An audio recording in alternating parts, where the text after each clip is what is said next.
Citizens don't take psychedelics because it's illegal. Neither do marionettes. Neither do robots. None of these well-behaved and mechanistic reductionist images of humanity take psychedelics because it's misbehaving. Misbehaving is a great sin. In fact, it's enshrined as the first sin. You'll regard that the psychedelic issue was there in Eden, and somebody misbehaved, and then they got tossed out forever and their children's children into the chaos of history. It's interesting to read in Genesis why this was. It was because they will become as we are, says Yahweh. They will become as we are if they eat of the fruit of the tree of knowledge. I suggest to you that this is precisely what we should seek to do. We empower our experience by insisting on our authenticity. It's a wonderful thing to learn to be able to stand up and yell bullshit, because so much is being slung and nobody is talking about the primacy of experience and the dignity of the individual. The dignity of the individual. We went a long way with this in America before we betrayed it. And it wasn't only betrayed by the clowns in Washington. It's also betrayed by anybody who clusters themselves around the feet of some self-proclaimed nabob.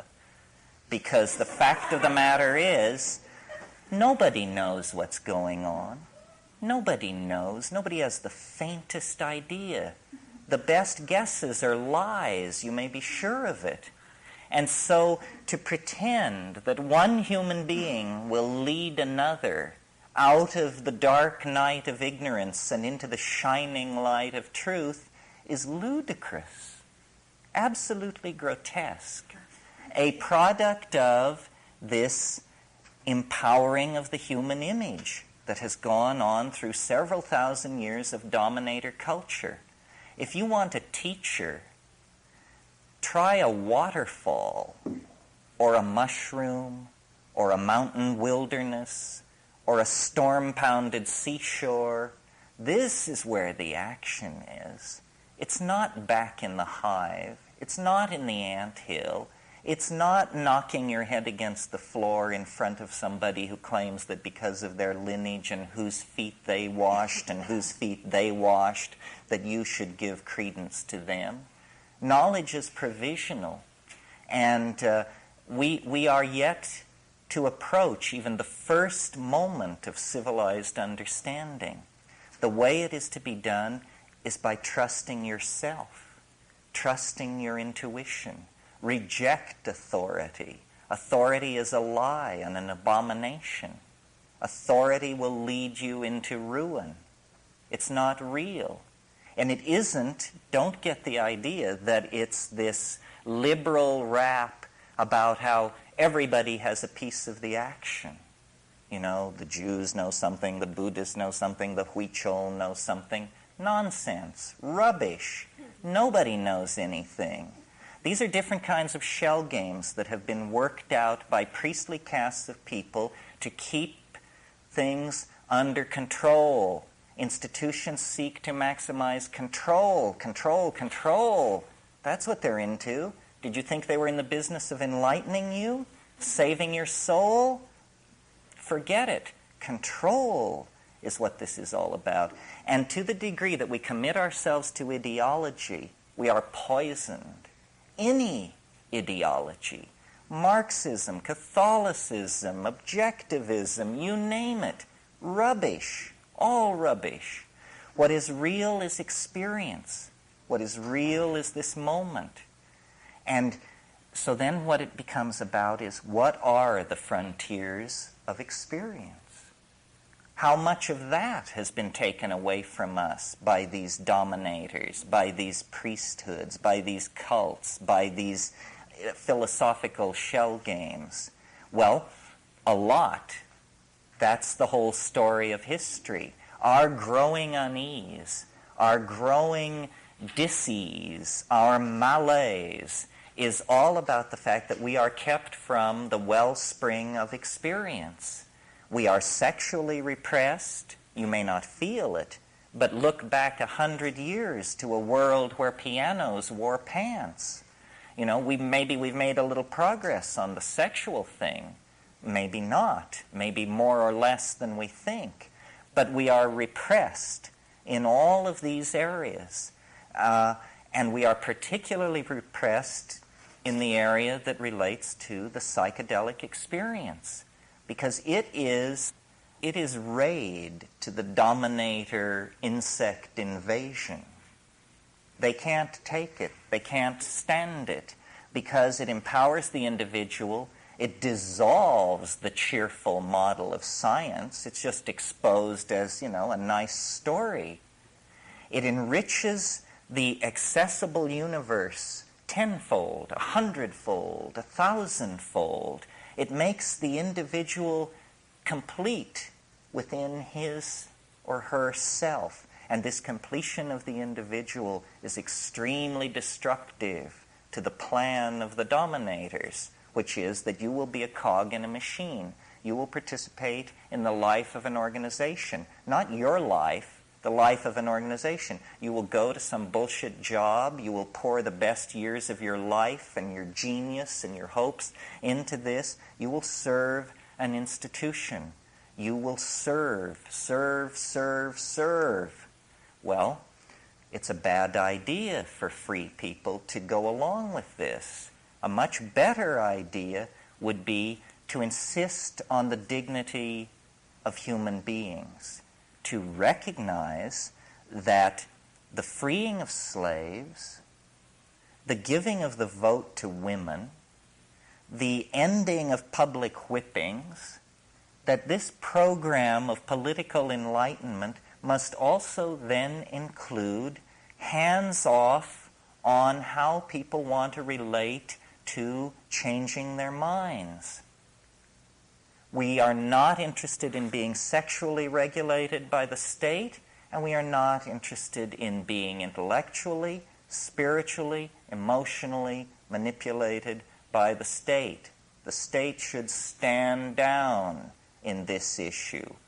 The state is acting as the enforcing arm of the dominator culture, specifically of fundamentalist screwballs who, are horrified by all this, by the notion that people would claim the authenticity of their own minds, that people would stand in the light of nature and reject original sin and the guilt from Eden and, the sins of the fathers and all this rubbish which is handed down.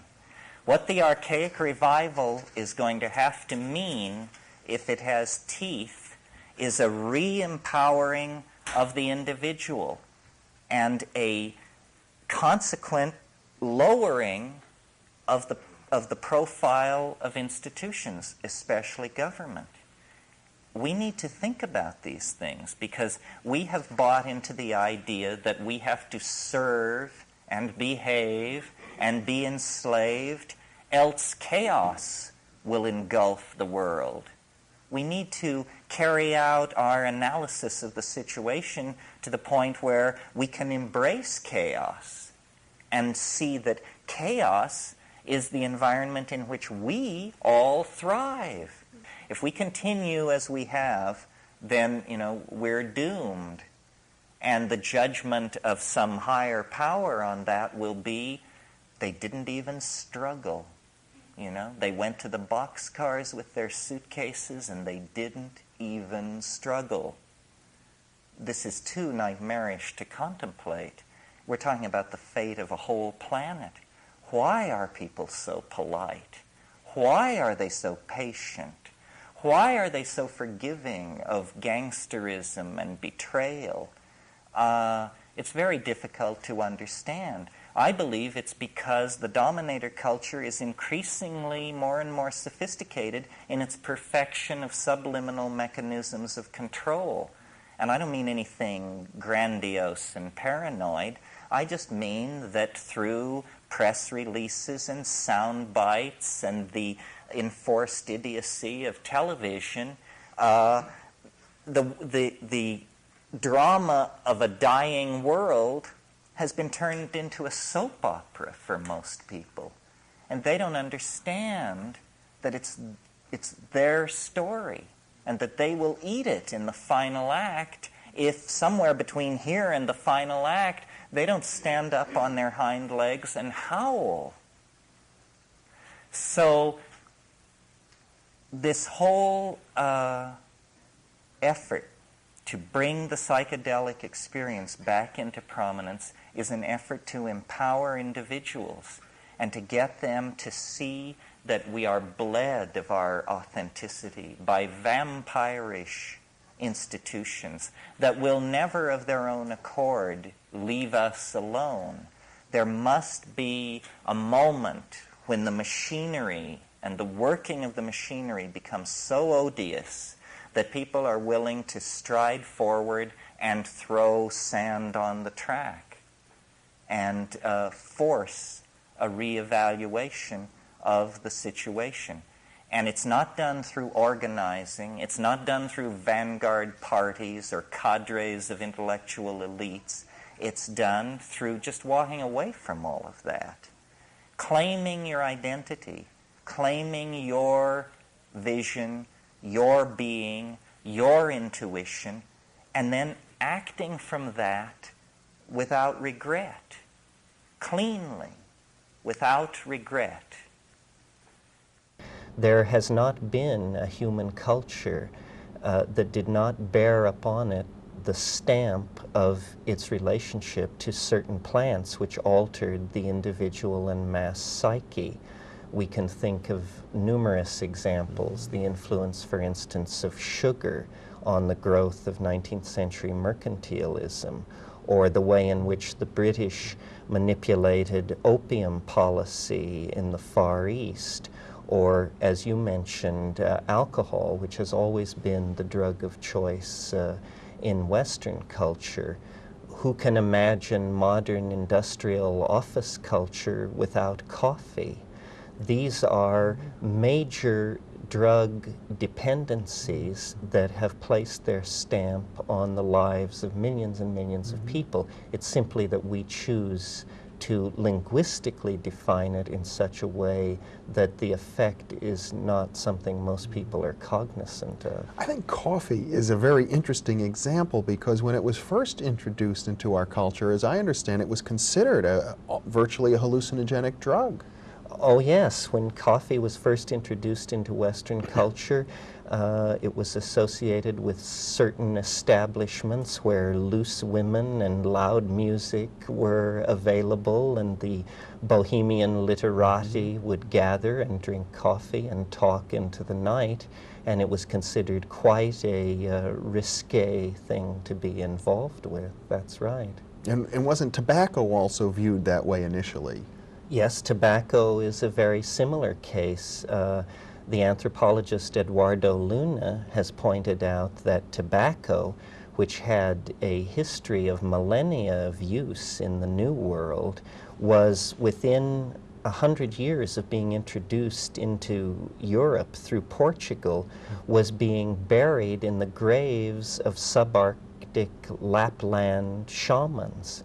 So it shows how the character of a drug is quickly discerned by a culture, even a culture that is encountering that plant or that drug for the first time.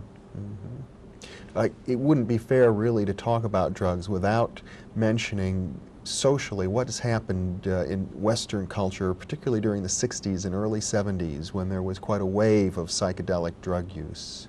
Yes, that's right. Following upon the discovery of LSD by Albert Hofmann in the late 30s, and then the writing on the subject of the psychedelic experience that was done by Aldous Huxley, Metzner, and others, it became a fad of the self-exploring youth culture of the 60s to be involved with these things. This was during a time of great social upheaval for other reasons, and the end product of that historical episode was the complete suppression of the study of psychedelic drugs, and in my opinion, to the great detriment of the development of psychology. I feel that potentially psychedelic drugs could be for psychology what the telescope became for the science of astronomy. The problem with the psychedelics is that they dissolve cultural programming and hence inherently have a political charge about them. You see, culture is the product of the unperturbed human mind. The human mind, unperturbed through the medium of language, erects institutions and social structures into which it then secretes itself and sort of lives in a private Idaho. A psychedelic drug will dissolve these linguistic and cultural assumptions. It is a perturbation of the mind, and the perturbed mind is a mind in the act of rediscovering the nature that lies outside of culture. So this tension between cultural values and what we might call, for want of a better word, reality, creates a tension between institutions and the users of these substances. It's as if our culture, if I understand you right, acts as a filter between our minds and direct experience of reality, and the drugs somehow blow away that crust of culture and allow more of a direct, agnostic experience. That's right, and the business of culture, any culture, is to perpetuate its cultural models. And if the hallucinogenic plants have not been integrated into the cultural model, then they are definitely seen as dangerous forces for an unpredictable sort of social change. Now, if the hallucinogenic plants have been integrated into the cultural model, this is not then a problem, and this is the case with shamanism. Shamanism is the culturally sanctified institution of inner exploration via psychoactive plants. Where psychoactive plants are not present, shamanic institutions tend to become vitiated, to rely on ritual or ordeals or other methods of eliciting these ecstatic states. But to my mind, and this is a great argument which rages in anthropology, to my mind, and I'm in agreement with Wasson here, the hallucinogenic plants are the sine qua non for an active shamanism. For authentic. An authentic shamanism. That's right. Now, Mircea Eliade, who is the great commentator on shamanism, took an entirely different point of view and said that reliance on what he called narcotics was a decadent phase of shamanism. But if we examine Eliade's personal history, I think it can be clearly seen that this was simply the cultural myopia of a European scholar in the great 19th century model. Sort of still under the sway of a Victorian sense of morality. Yes, sort of taking the superior point of view that, well, these are primitive people, surely our greater epistemological sophistication puts us in a position to judge them. You have the same controversy, don't you, now within the Hindu tradition, where many gurus say no drugs and are denying, I suppose, the tradition of the Rig Veda, which we spoke of earlier. That's absolutely correct. The Mahabharata, which is the central core text of late Reformed Hinduism, explicitly forbids mushrooms to the Brahmin class. They are a forbidden food. But in ethnography, we're taught that a taboo usually indicates a previous involvement and fascination. And in fact, the early Hinduism of the Vedic phase was definitely more analogous to the hallucinogenic shamanism of the Amazon basin than it is to the extremely stratified Hinduism of modern India. Do you find the use of drugs of this type, hallucinogenic drugs, in the tantric traditions, the traditions that deliberately use taboos in order to inculcate higher states of awareness? Yes, well, when you go to India, you discover that the one thing that is not stressed in Hinduism as it is exported to the West is the immense reliance on cannabis.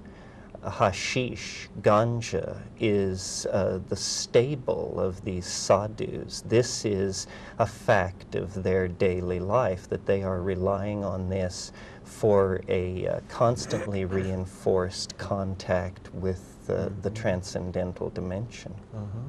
You know, I think it's interesting how you referred earlier to the shamanistic religions as being the ones that really have sanctified the use of these drugs for religious purposes. And yet we find in our Western tradition, Christianity has come and in effect labeled these sorts of things as diabolic.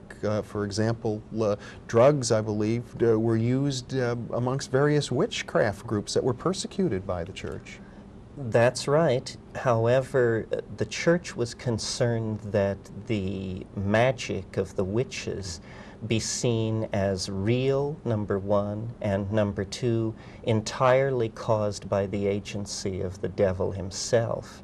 And so the church downplayed the operational role that plants had in inducing these states, because after all, if the devil cannot lead you astray without the use of plants, why, what kind of devil is it?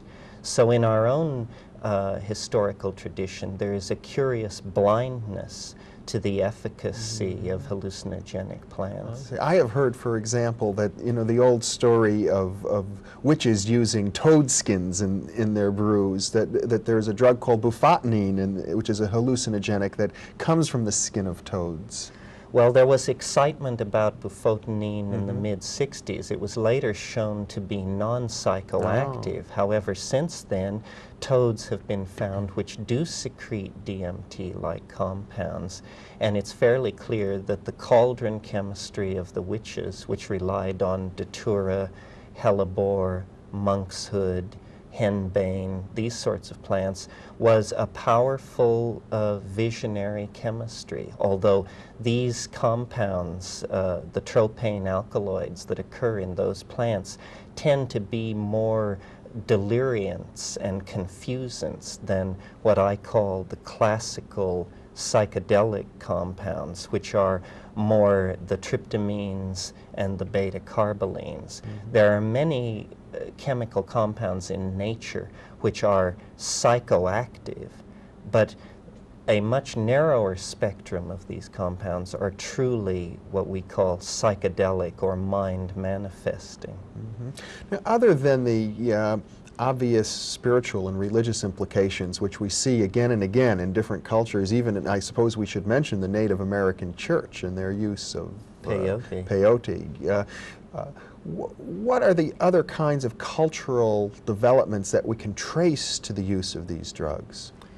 Well, I think the most profound cultural development is it is possible to make the case that language itself is an ability that was coaxed out of an evolving primate species by virtue of the fact that there were hallucinogenic plants in the diet of that creature.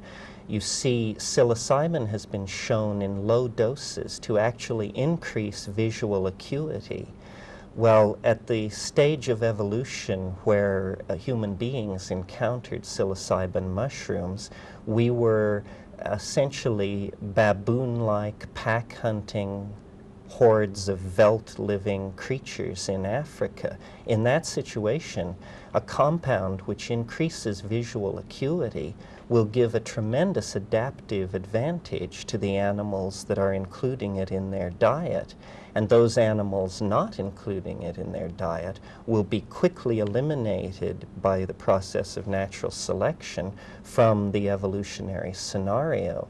So it's possible to argue that this mind-manifesting quality of the psychedelics actually conferred an evolutionary advantage on certain primates who then were able to bootstrap themselves to higher and higher states of reflective self-awareness. This may lie behind the very early coincidence of cattle, goddesses, and mushrooms in the apparent obsessions of early man as reflected by the cave paintings on the Algerian plateau and in southern France and Spain. We always find the notion of the mystery circa 18,000 years ago connected with the idea of cattle, and we always find the cattle connected with the notion of the great goddess. Now, it may be that the hidden and third member of this trinity was a hallucinogenic mushroom of some sort. We've got only about 2 minutes left, but I wonder what the connection, I don't quite see it, between the mushroom, the cattle, and the goddess. The mushrooms grow in the manure of the cattle. When the hunting packs of early primates followed along behind the cattle, they inevitably encountered the mushroom, ate it, had their visual skills thereby increased, bred more readily, therefore, and survived more easily than their non-mushroom eating cousins. And so the eating of mushrooms and the development of higher aspects of consciousness, including self-reflection, were thereby enforced, leading to the conclusion that it was actually a symbiotic relationship between early primates and these hallucinogenic plants that laid the basis for the appearance of what we call human beings. Well, Terence Mckenna, this is a very interesting discussion. You seem to be suggesting that our evolution, I suppose, from the animal kingdom into the human kingdom itself was catalyzed or triggered by our encounter with these hallucinogenics. And yes, we are an ape with a symbiotic relationship to a mushroom, and that has given us self-reflection, language, religion, and all the spectrum of effects that flow from these things. yeah, and one can only wonder how these hallucinogens might affect our future evolution as well. They have brought us to this point, and as we make our relationship to them conscious, we may be able to take control of our future evolutionary path.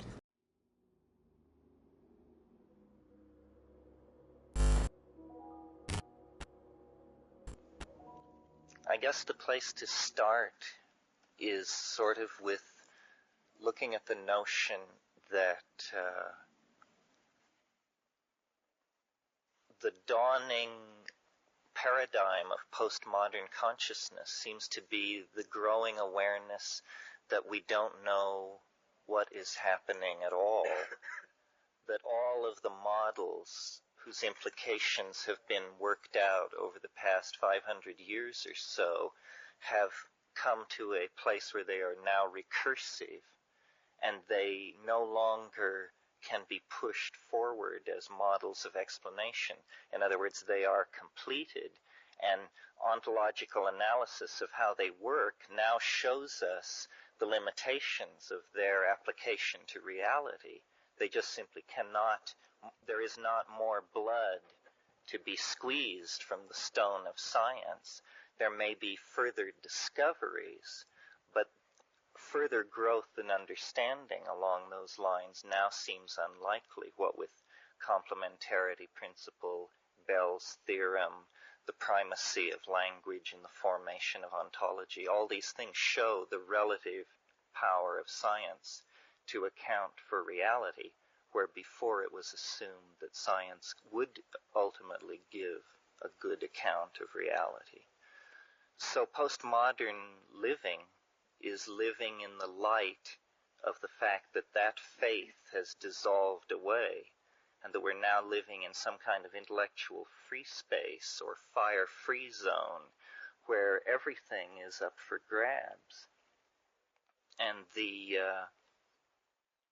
20th century's fascination with the archaic, with shamanism and breakdown of perception through modern art, exploration of the unconscious through psychoanalysis, mass political movements, all of these things relate to this fascination with the archaic, which is an effort on the part of the culture to stabilize itself, because we really have, having seen the limitations of science, we have discovered we are in a small rowboat in a dark ocean, and we're being swept we know not where. So all past tradition is searched, magical traditions, alchemical traditions, lost philosophical traditions, pre-literate tribal traditions. Everything is frantically searched for a key.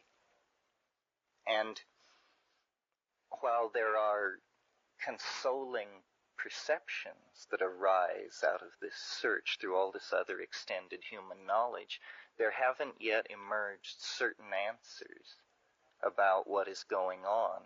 This is why several people last night referred to how weird the time is, how hopeful we are with so little reason on the surface to be hopeful.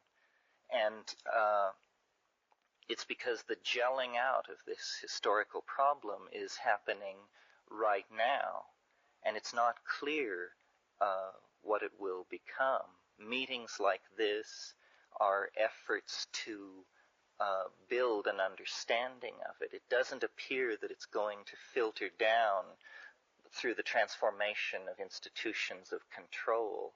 It appears more like it's going to be some kind of proletarian upwelling of a shift of point of view. Now, the shorthand way of saying what I just said is that we now know that we don't know anything. And things like the psychedelic experience and the use of psychedelic plants throws open doorways that science was able to successfully keep closed during its heyday, because they were areas where the number of variables exceeded science's power of description, and therefore they said, well, we'll just keep driving straight ahead and we'll go up those rivers later. But now that is all changed, and the exploration of the existential dimension of not knowingness, which psychedelics makes possible, is what is forming modern people, I think. I mean, people who will be seen to have led lives that were relevant 50 years from now or 100 years from now. People who had actually figured out the context of the world they were living in and tried to come to terms with it. And this morning I think we want to talk about plants and how they relate to the planet. But before we do that, I want to paint a picture for you of a mandala, which then I will discuss later in other meetings. But my notion of what the postmodern person's mandalic projection onto the world should be in terms of a map of understanding is a quadrated circle in which psychedelics and feminism and cybernetics and space travel are the four parts of the circle. And in the center of the circle, looking backwards in time, there is a category that I would call conservation, which means conservation of the planet, conservation of traditional and historical knowledge, conservation of values, conservation in the sense of intelligence husbanding the planet. And when the mandala is flipped over and you look through it into the future, conservation has been replaced by art. Art is the ultimate expression of this transformation of unorganized matter into ideas which human beings carry on. And we carry it on in a technical mode out of necessity, but in the artistic mode out of a kind of upwelling of ecstatic self-expression about the universe. So conservation is the way we relate to the past, and human history is seen as an object of collective artifice making in the future, culminating in the notion of the flying saucer. To do this, we have to completely redesign our understanding of reality, which in terms of practical experience will mean that reality itself will appear to be redesigned. And I touched on this just for a moment last night when I mentioned plants and said how admiring I was of them because they exist on sunlight, air, and earth, and that this is what we have to learn to do in order to release spirit out of the ape matrix that we're bound in.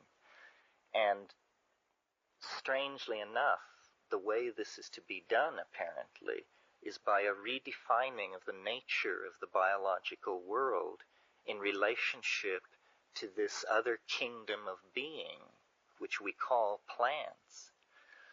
Plants represent some kind of entire other dimension of existence, of which we view the topological manifestation of the form, but are completely occluded as to the network of energy and information that this represents.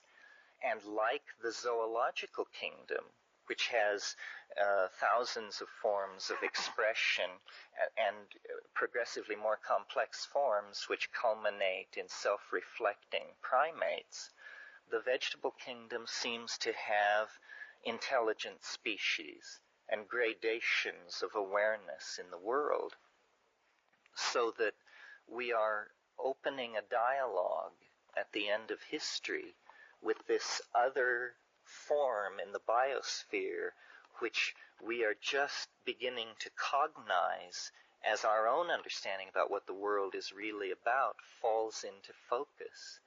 And certainly 100 years ago, no one would have thought that this was in the direct line of historical development of the high-tech civilizations, that they would have to explore the mind of the vegetable plant goddess, who was the only force contending with them for control of the planet. That's what it's come down to. When you take a longer slice, you realize that the individual, the existence of the individual, is like an illusion, and that really the planet is involved in some kind of chemical process which is like a gene swarming. And it's been going on for 1 billion years, with more and more, and animals and plants as species and as individuals are just aggregates of genes of varying degrees of permanence. The individual is a very impermanent aggregate of genes. The species has a slightly longer duration. But what's really happening is these information transferring molecules are just swarming on the surface of the planet and controlling, as you mentioned, the weather, the chemistry of the soils, the rate of heat transfer. They've discovered now that plankton control weather in the oceans by controlling the surface reflectivity. The question, I think, is the peculiar dualism in the world of information. Why does it seem that reality is not reality? Why are there co-present, actually, two worlds are co-present in our experience? This is the taboo subject that we're here to talk about. The weird fact that there are two worlds, one of which our culture doesn't acknowledge, but we all experience. That's a very schizophrenic situation to be in. We all exist in both of these worlds, but our language, our culture, our institutions tell us, no, there's only one world. We have gotten into this lethal cul-de-sac where by not acknowledging the second world, we have veered off on a tangent which threatens our extinction now. This obsession with control of World One, matter, energy, and the complete ignoring of the world of consciousness which stood in front of it and manipulated it, but just taking that as a given, has created this fantastically imbalanced culture. I think that gets back to the plants as teachers, because since we do, as in your words, play with fire as human beings, perhaps the question you were asking as to the plants as being teachers, my feeling was at the time was they're in communication with us as we are in communication with them. We're all transparent beings. You're talking genes swarming on the planet. There's no safe in which we lock our own human knowledge. We're transparent to all around us. And if you get into intelligent plants, which is what we were talking about earlier, perhaps, I mean, if you follow that logically out, why not have teachers as chemicals? That's how they can manifest within this particular body and use the library card, as your words. They realize that we're doers and shapers. Well, I think there's only one life on the planet, though, and to say that we're separate from the plants or from this or from the air is a fallacy. So that's a great image, the growing transparency. That's a good idea for what the end of history is. Mm-hmm. It's that everything becomes clearer and clearer and clearer, and as it becomes clearer, boundaries disintegrate, and everything is seen to be of the same stuff. Well, I think for much of the world, and still, for instance, in the Amazon and other cultures where it tuned into nature, it was very transparent for very, very long. Progress was the losing of that transparency and the, forging ahead of certain parts of it, and almost to the point of just either eliminating to extinction or to the extinction of memory the lessons. One day I think I was doing bookkeeping or something very mundane, and the little voice that interrupts every once in a while said, a plant teacher is a teacher who has taken the form of a plant. And then that raised all these questions for me, because does that mean there are teachers floating around looking for places to land, right, and ways to interface with the other species? And I've always thought of rocks, big rocks, in many places in the world. You can sit on them and you can just hear them, and feel them. Really. I'm sure you know Rupert Sheldrake's theory. Well, it's basically the idea that things of like kind resonate together. And when I've thought about this problem before, about LSD and where does it fit into all of this, LSD is in the morning glories of central Mexico and the far Pacific. And I think that what makes a plant teacher complex is how many people it's taken. And that a plant that has been used 100,000 years is filled with all of the contents of the minds of the people who took it over that time.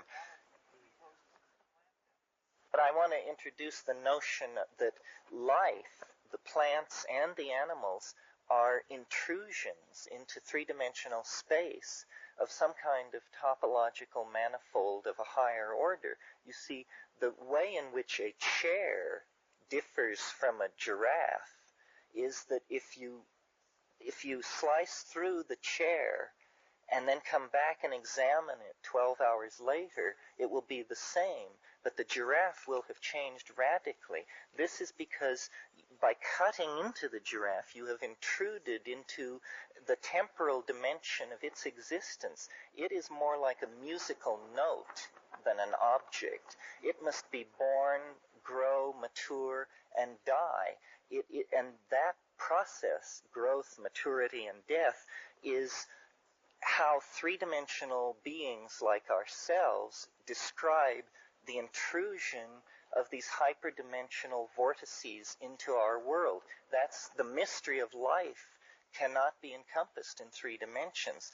Life is a hyperdimensional object. All hyperdimensional objects are organisms, whether they be societies or animals. So the question of what is the plant, when you ask yourself, what am I? What you immediately concentrate on is what philosophers call your internal horizon of transcendence. You look into yourself to understand yourself. When we try to describe a plant, we inevitably give a topological mapping of it, how it appears to us, its uptake of minerals, its surface reflectivity, its weight. But the plant obviously experiences itself very differently. All life has an internal horizon of transcendence toward which it aims. It's Whitehead called it appetition. It's inclusion of sensory data out of which it maps being. But what the nature of this higher dimension is that these vortices are intruding into our dimension from is absolutely anybody's guess. I mean, you can call it a mathematical conundrum or a religious mystery, but it's what's making the world happen. It's how the mystery of our being will eventually be shed one more level of veil to let us understand it. You see, an organism is a chemical system which does not run down. The second law of thermodynamics says that the whole universe tends toward the dissipation of structure and the release of energy and heat, and then everything, all structure, all energy is dissipated. But the life has achieved the miracle of, by being an open system and taking material into it and extracting energy from it and getting rid of waste, life has been able to leave the main stream of thermodynamic degradation and establish itself at an equilibrium point off that graph and maintain itself there for, at least on this planet alone, 4 billion years. Now, the average life of a star in this galaxy is on the order of 2.5 billion years. Some last longer. But that means that biology is no epiphenomenon, no iridescence off the surface of matter, as the 19th century physicalists wanted to describe it. It means that life is indicative of a physics of higher dimensions which intrudes into this otherwise thermodynamically degrading system which we call the physical universe. And information, there seems to be an informational ghost of this universe, which is somehow co-present at all points within the matrix, perhaps a la Bell's theorem or something like that. And that's what the psychedelic experience shows you. It shows you a hologrammatic space of information, where by sitting still in your room and sending the mind, you can cross the universe in an instant, and return. And the question of, is this real, is in bad taste. It violates the 2 ontological categories, you see. I mean, it just isn't done. But you're right. But the plants seem to be the things which shake us out of these cultural conventions. We have this very bad habit of when we encounter a new experience, we describe it. And as we describe it, we erase its reality and replace it with a map. And forever after, when we encounter that input, we access the map and overlay it over the thing and say, I know what this is. And so by the time a child is 5 years old, they have completely entered into a symbolic construct which hides the real world from them. And fortunately, these plant teachers seem to have the unique ability of showing you the relativity of language, which for us is the relativity of being. And then you are freed because you have seen something incontrovertible. There's no going back then. that is the great first gateway on the path to realize the relativity of language and the malleability of the world. Coming out into the desert is typical of people seeking visions. The first thing you have to do is leave the polis. Culture is this effort to hold back the mystery and replace it with a mythology, which is then in the control of those who recite that mythology, whether they be shamans or priests. This holding back of reality is what Christian theologians call the fall, our strange alienation from nature that causes us to crowd into cities and mint money and put a price on everything. And this is why it's so important to go back to the Amazon and eastern Indonesia and these places and try and understand what spark it was that those people kept, over the millennia, while we became the prodigal son and wandered into matter and, hoard in the cities on the plain, and have now come full circle and returned at the end of history with the dilemma that we have made such a mess of things that there's nothing we can do now but lay. Each stage is a greater distancing from the wellspring of being, and it's brought us, to the valley of dry bones, to the valley of the apocalypse. And now the fat is in the fire. Now we'll find out what stuff man is made of as the chickens come home to roost. But, well, no, I'm very optimistic. Metaphors.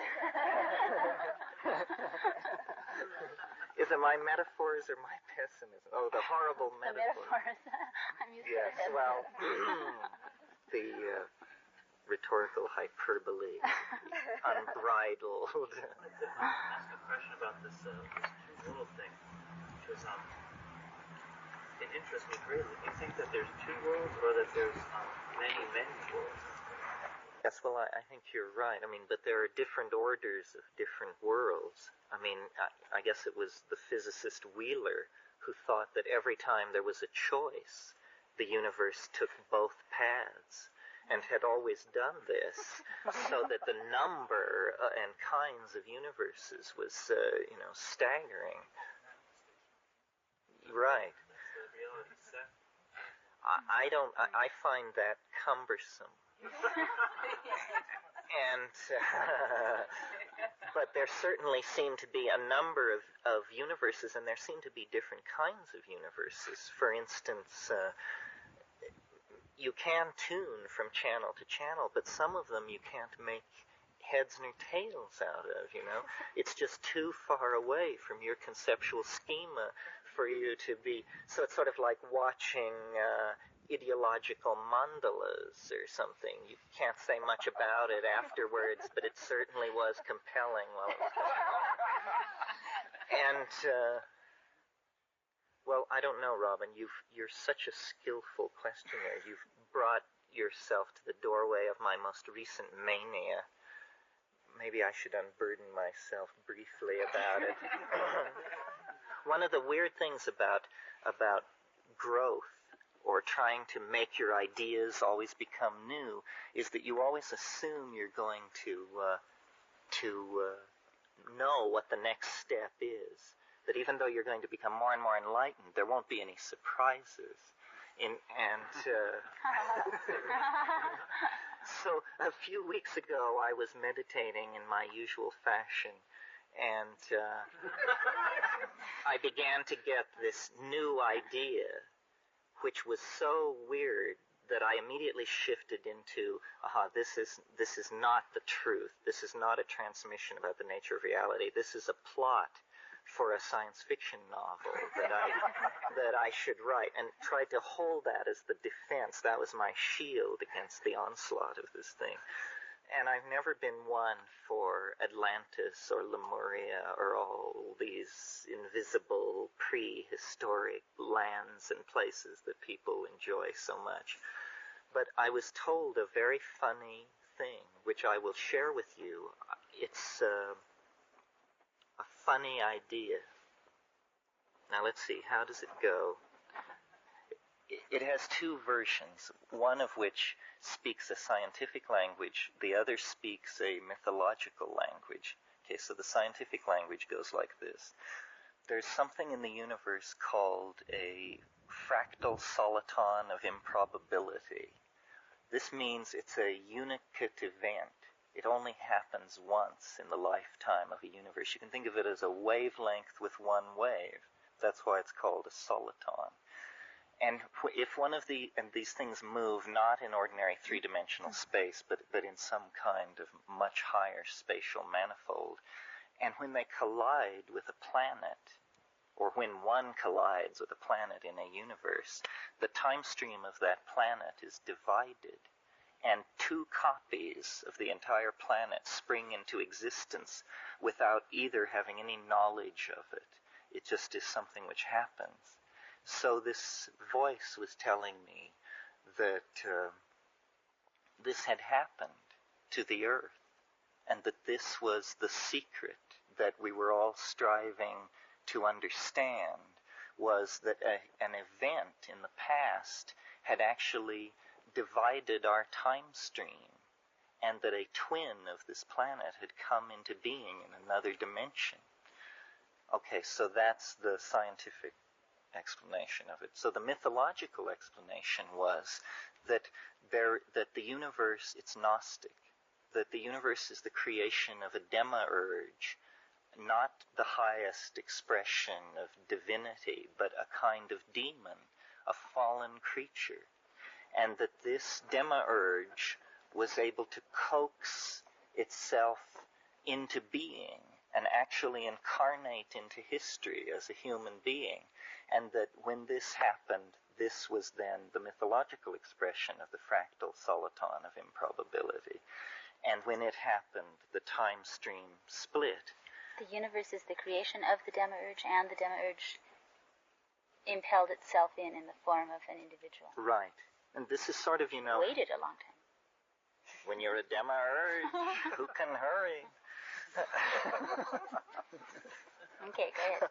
Okay, so the time-splitting event had to do with the career of Christ, who was an extraordinary manifestation of energy in the historical time stream, not to be confused with a Buddha or a Mohammed or a Zoroaster, who were great saints.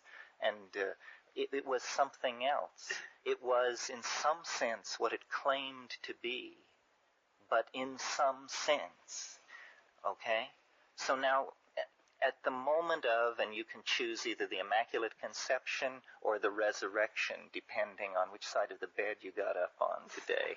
But at that moment, the time stream split, and this other place came into being without having any awareness that, and they were identical at that moment, these two worlds. Now, Christ had no children.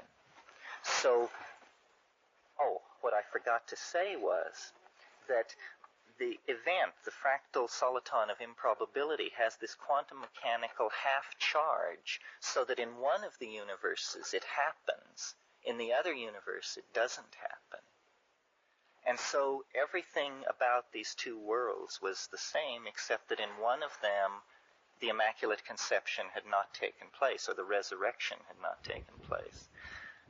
Now, because Christ had no children, in the world in which he was absent, it was not a genetic line which was missing. It was an ideological line which never received expression. And consequently, as time passed, first decades and then centuries, the absence of this particular intellectual influence in the world changed the world radically in the following way. Greek science did not suffer the suppression that occurred with the conversion of Constantine. The academies were not closed. The Hermetic knowledge was not repressed. Conversely, the empire was stronger and was able to repel the barbarian invasions of the 2nd to the 5th century. And mathematics, which had halted in our world at Diophantus, proceeded through his disciple Hypatia to develop a calculus by AD 370, so that the millennium of Christian stasis that occurred in our world did not occur in that world. And as time passed and engineering advances occurred, by around 850, they had ships which were able to cross the Atlantic Ocean. And they encountered the Mayan civilization reaching its fullest flower in Guatemala and on the Yucatan Peninsula. And in fact, in this vision, I saw the Roman Emperor Cosmodorus V make a pilgrimage to Tikal in 920 to be present at the coronation of a king at the end of Baktun VIII. Anyway, this Greco-Roman imperial culture immediately recognized the genius of the Mayans in mathematics and astronomy, and Europe was transformed into an amalgamation, a Greco-Mayan civilization with the...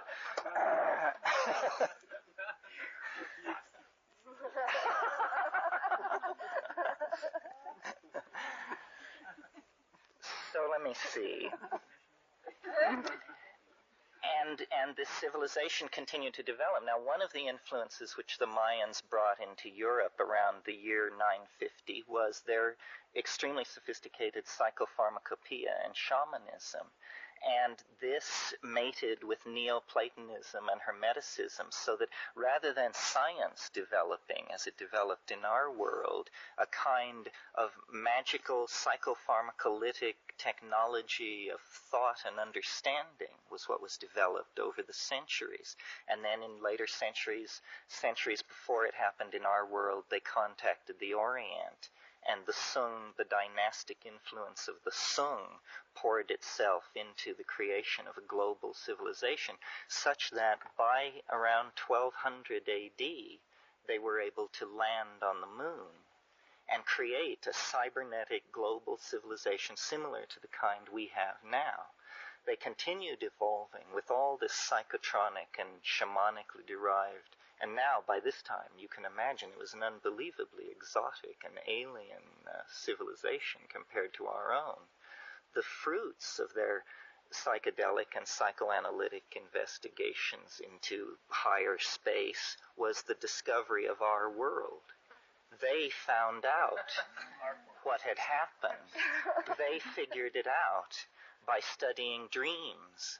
And by making deep journeys into the psychedelic space, they were able to discover our sleeping unconscious with its repository of the legacy of the Christian centuries under the reign of this demiurgic ideology.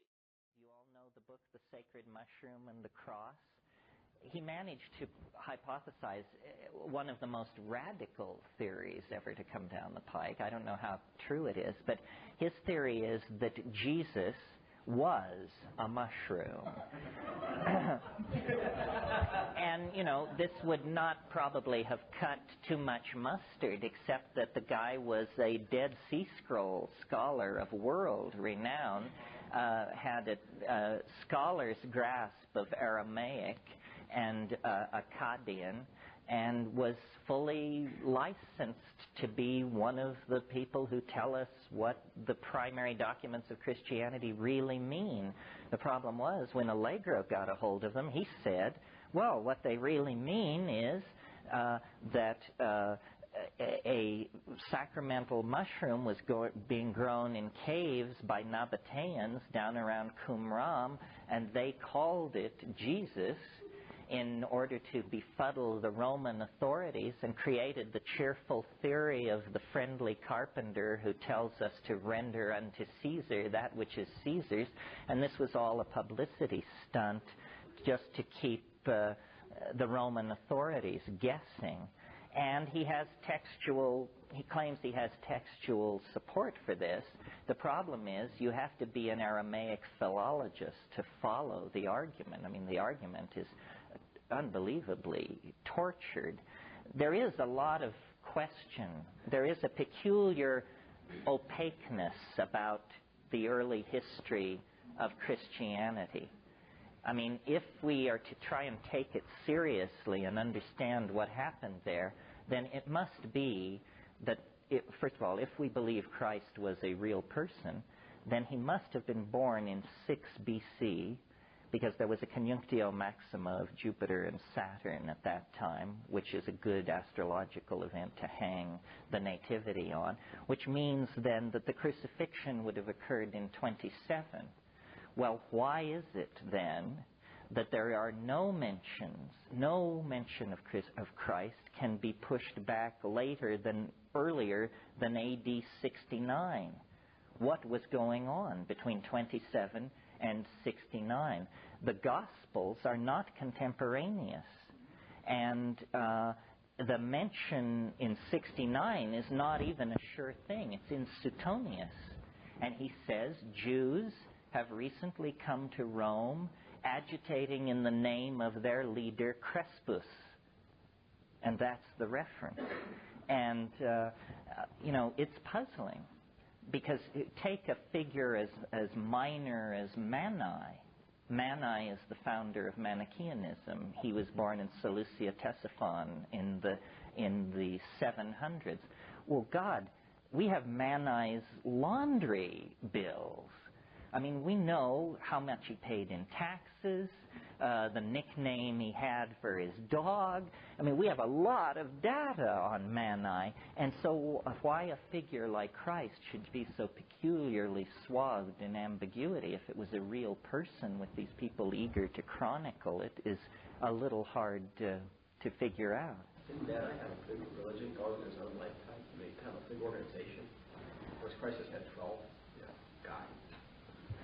Yeah, I mean, Mani got right with it. I mean, he cultivated the court. He knew how to get his thing going, yeah. If any of you are interested in these kinds of questions and like your data in novel form, read The Transmigration of Timothy Archer by Philip K. Dick, which is a wonderful intellectual romp through all of these issues. It's essentially the fictional telling of the story of James Pike, who you may remember was the Episcopal Bishop of San Francisco and a great enthusiast for LSD. And he died in the Negev under very mysterious conditions. He parked his car, and with a roadside map and a bottle of Coca-Cola, in 115-degree heat, started walking toward the Dead Sea, and dehydrated and died. And he was very close to John Alegro. You know, I'm not given to conspiracy theory, but you must have been following this whole hassle about the Dead Sea Scrolls. Well, a lot of people think it's because what is written there is incommensurate with Christianity as it has existed for 1,700 years, and nobody knows what to do with this stuff. I mean, it's the equivalent of what do you do with the doctrine of the resurrection if somebody comes up with the mummy of Christ? Well, that's the kind of situation that these Dead Sea Scrolls may place Christian hermeneutics in. John Allegro's book? No, John Alegro died recently. Sacred Mushroom. Oh no. The book by Philip K. Dick is called The Transmigration of Timothy Archer. Yeah. Are you aware of Edmund Bordozeki's translations? Oh yes, he's another one. And what his really tweaking volume was called How the Great Pan Died. Right. And it was an expose of Jesus Barabbas versus this supposed Jesus. And so, yeah.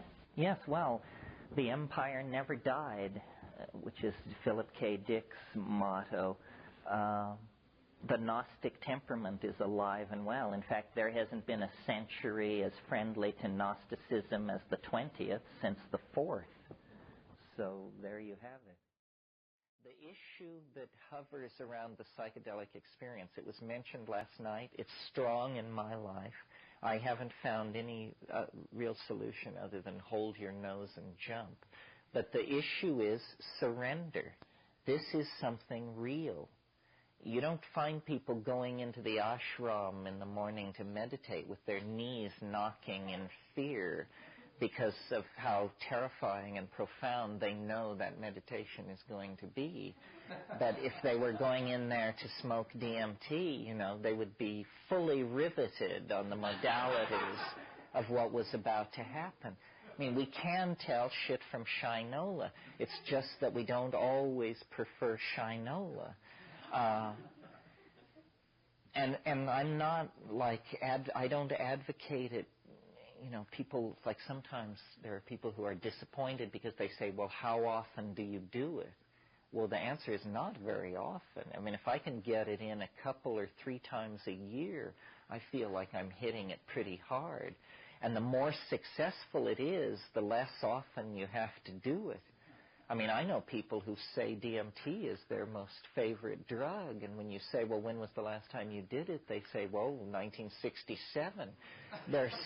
It only lasted 4 minutes. They're still processing it, and they are still processing it. They're not just whistling Dixie. I mean, it is, to my mind, just the most... Well, I mentioned this earlier, the question, how do they keep the lid on this stuff?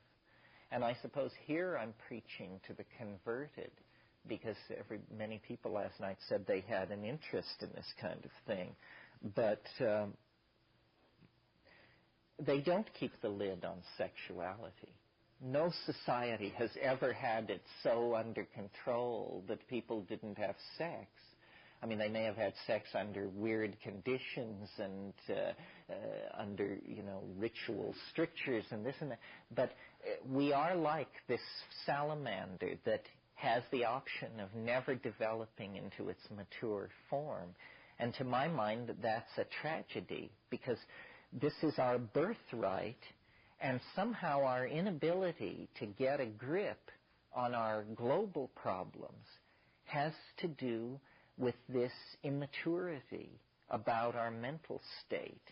The two, I feel very strongly, are linked, and that, of course, we can't get control of the world because we are children in some profound way. And we don't like being children, but the culture has reinforced a form of infantilism. And the way I explain it to myself is, it's a kind of unwillingness to go it alone on a certain level.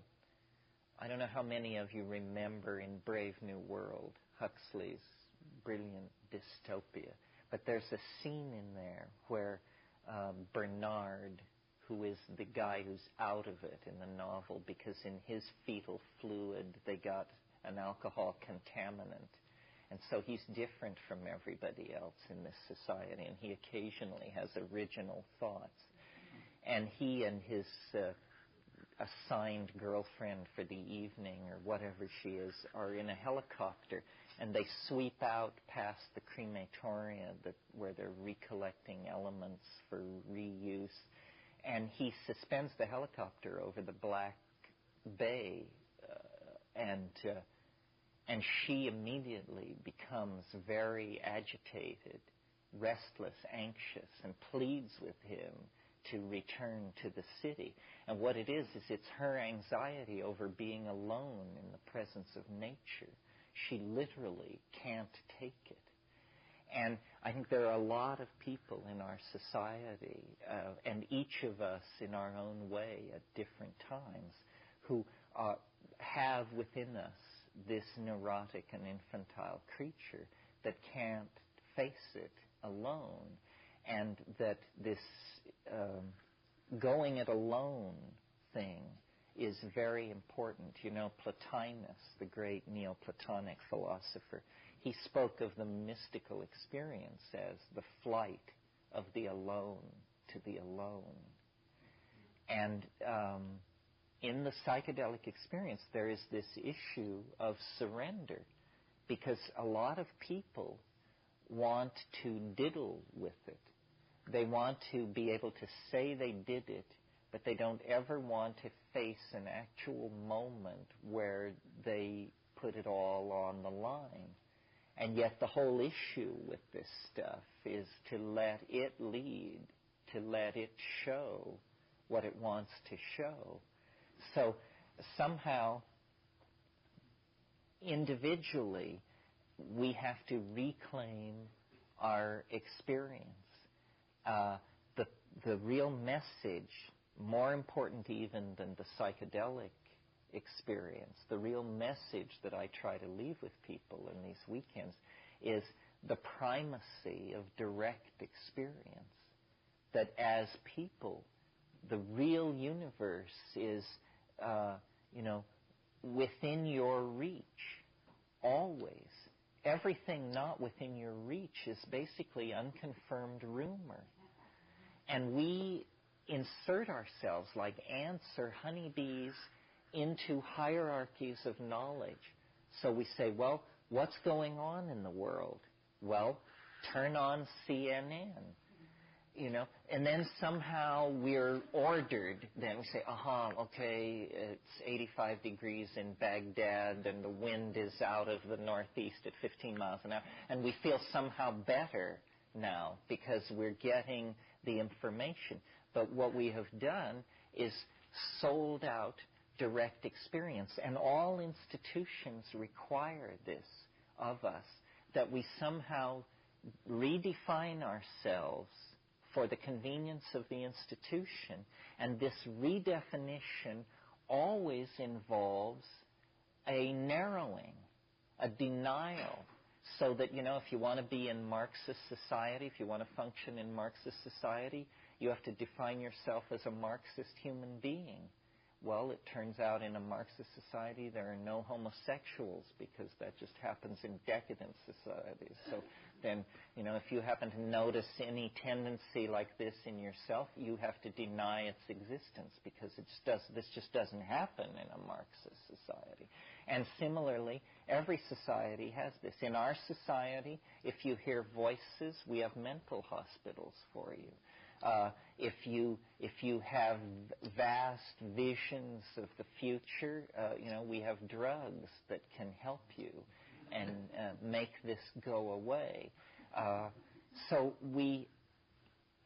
then somehow, in modern society, the discovery of psychedelics is the discovery that all of this cultural machinery is just Wizard of Oz stuff.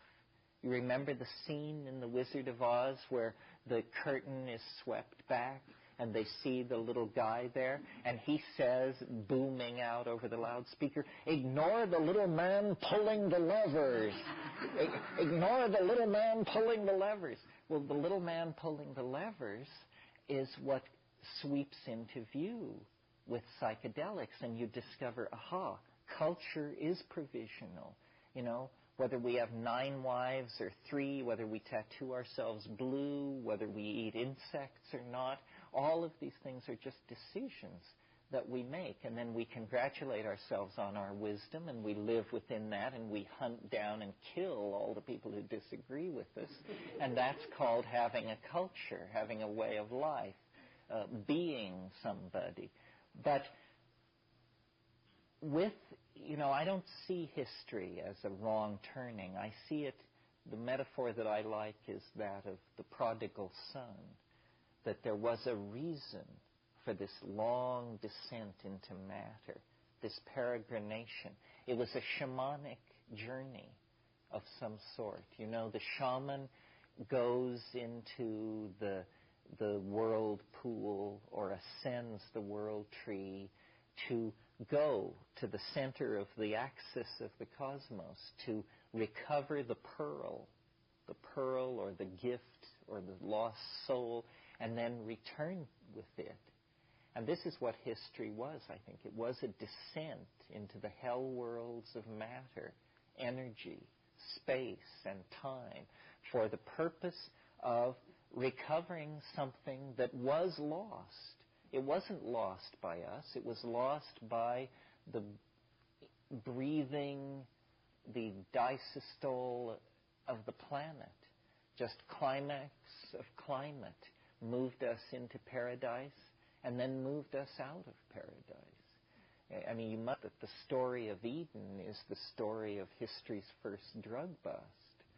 I mean, it's the story of a whole lot of tension over who's going to take or not take a certain plant which confers knowledge. And Yahweh, wandering in the garden, says to himself, if the man and the woman eat of the fruit, they will become as we are. The issue was co-equality, co-knowledge with the Creator. Well, where do we stand, in man's existential march? How does that work? Can we always accept the subservient, infantile position? I mean, is knowledge to be dispensed by gods, and if not gods, then the institutions that appoint themselves as gods over us? Or is it actually that maturity begins with somehow claiming this birthright? And it is a birthright. And I don't know if a society can survive the claiming of this birthright by a large number of people. Certainly in the 1960s, when this was attempted, everybody got very agitated, and then it was frozen out. In so-called primitive or pre-literate societies, there is the office of the shaman, and the shaman is deputized to act for all of us. In the same way that we have airplane mechanics to fix jet engines, we have shamans to explore these hidden and fairly terrifying other dimensions. The people who self-select themselves into a group like this, in a society like that, would be the candidates for this kind of shamanic voyaging.